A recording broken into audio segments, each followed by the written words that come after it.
sir. So, paano po yung signal light natin pakaliwa? Okay. So, nag-a-appear naman po dyan. Ano? Ang kanan po. Okay. So, patayin po natin. Headlight. Pag inabot po kayo ng dilim. Okay. So, yan yung bright. Okay. So, hindi po tayo magbabright pag may kasalubong. So, tuwing kailan lang po tayo magbabright? Kailan ka lang advisable? So, pag walang kasalubong, sobrang dilim ng karsada. Pero pag may kasalubong na, kailangan natin mag-dim kasi nakakasulo siya. Ano? Okay po. So, patayin po natin ang headlight. So, wag natin kakalimutan naka-on kasi maaaring ma-discard yung battery. Okay po. So, sa busina naman, okay. So, tuwing kailan po tayo bubusina? Kasi ang busina para makapagbigay babala, ano? So, kung overtake ka, so para maging aware po yung overtakean mo na may lumalagpas sa gilid nila, or kaya naman po yung mga may nasa gilid na sasakyan or tao na bigla-bigla na lang lumilibad. So, bigyan tayo ng warning. Okay po. So, sa manabela naman, so kung medyo nalilito, i-full po natin ang manabela sa kaliwa.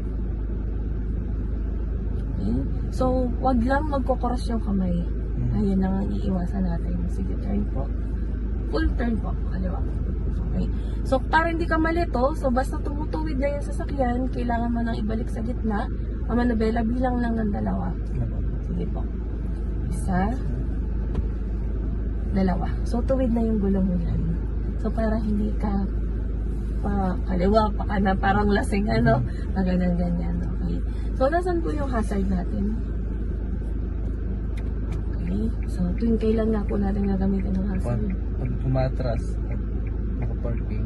Okay. So, bago matras, mag-hazard po tayo.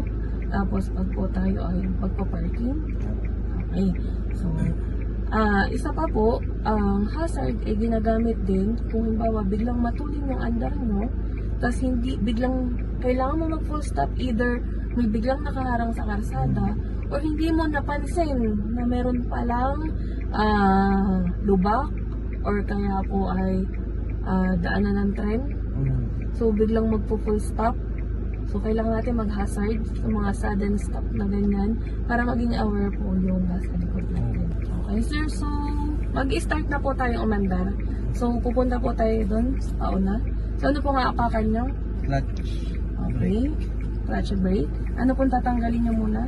Handbrake. Okay, handbrake. Ano po ang ating cambio? Primera. Primera. So, yung first gear. Okay. So, patingin lang po ng pupuntahan. Ano pong bibitawan nyo?